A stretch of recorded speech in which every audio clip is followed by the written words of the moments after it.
Bermuda triangle గురించి మీరు ఎక్కడో ఒక చోట విని లేదా చూసి ఉంటారు. ఈ ట్రయాంగిల్లో ఇప్పటికి వరకు ఎన్నో విమానాలు మరియు సముద్ర ఓడలు మాయమయ్యాయి. ఇప్పటి వరకు వారి ఆచూకీ తెలియలేదు. మన భూమిపై ఉన్న కొన్ని మిస్టరీస్ లో ఇది కూడా ఒకటి అని చెప్పవచ్చు. కానీ ఇప్పుడు నేను చెప్పబోయే స్టోరీలో ఒక వ్యక్తి ఈ ట్రయాంగిల్ నుంచి బతికి బయటపడ్డాడు.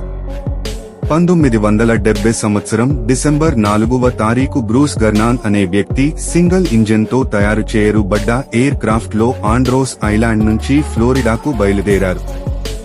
వ్యాపార నిమిత్తం బ్రూస్ తరచూ ఈ దారిలో వెళుతూ ఉండేవారు. ఈ ప్రయాణానికి 90 నిమిషాలు పడుతుంది. బ్రూస్ ప్రయాణించే దారిలోనే బెర్ముడా ట్రయాంగిల్ కూడా ఉంటుంది. బ్రూస్ గర్నాన్ ఎప్పటిలాగే ప్రయాణాన్ని మొదలుపెట్టారు.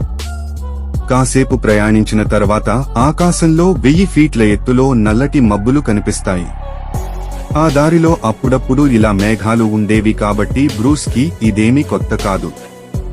ఆ నల్లటి మేఘాలు క్రమక్రమంగా పెద్దగా అవటం బ్రూస్ చూశాడు. చివరికి ఎయిర్ క్రాఫ్ట్ మేఘాల గుండా ప్రయాణించి కాసేపటి తర్వాత బయటికి వస్తుంది.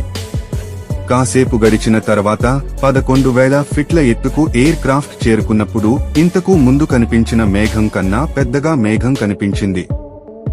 ఈసారి కూడా ఎయిర్ క్రాఫ్ట్ ఆ మేఘం గుండా వెడుతుంది. ఈ మేఘం ఒక సిలిండ్రికల్ షేప్ లో ఉంది. అలా వెడుతున్నప్పుడు ఒక్కసారిగా చిమ్మ చీకటిగా మారిపోయింది.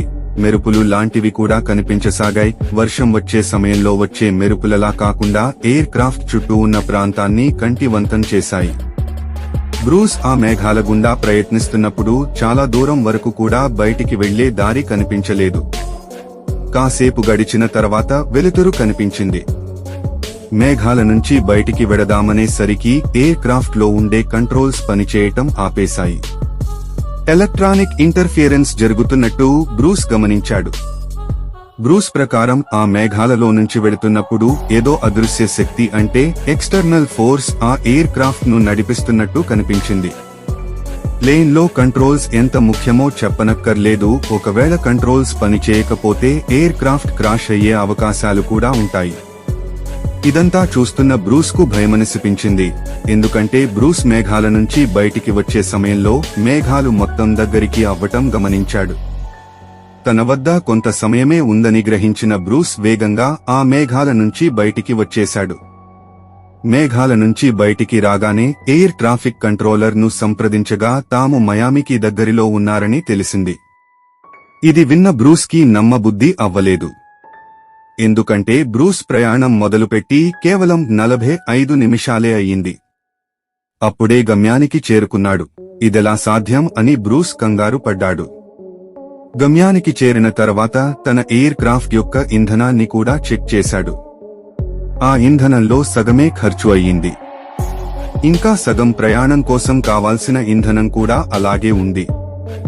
బ్రూస్ యవ్వన వయసు నుంచే ఎయిర్ క్రాఫ్ట్ ను నడిపేవాడు కాబట్టి బ్రూస్ ఒక ఎక్స్పీరియన్స్ పైలట్ అని కూడా చెప్పవచ్చు.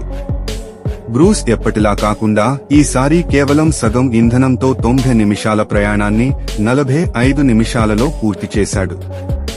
ఈ సంఘటనను పలువురు ఎక్స్పర్ట్స్ ను అడగగా వాళ్ల వద్ద కూడా ఏం జరిగిందో అనే దానికి మాత్రం జవాబు లేదు.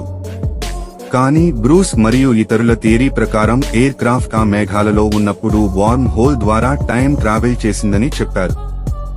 ఈ రోజుకి కూడా బ్రూస్ ఎయిర్ క్రాఫ్ట్ తక్కువ సమయంలో ఎలా ప్రయాణించింది అనే దానికి ఎక్స్ప్లనేషన్ లేదు. ఇప్పటికీ ఇది ఒక మిస్టరీగానే మిగిలిపోయింది. ఈ సంఘటన తర్వాత బ్రూస్ తనతో జరిగిన ఘటనను పుస్తక రూపంలో రాశాడు. మా వీడియో మీకు నచ్చినట్టయితే మా ఛానల్ ని సబ్స్క్రైబ్ చేసుకోండి. అలాగే పక్కనే ఉన్న బెల్ ఐకాన్ ఆన్ చేసుకోండి. వీడియోని లైక్ చేయండి, షేర్ చేయండి.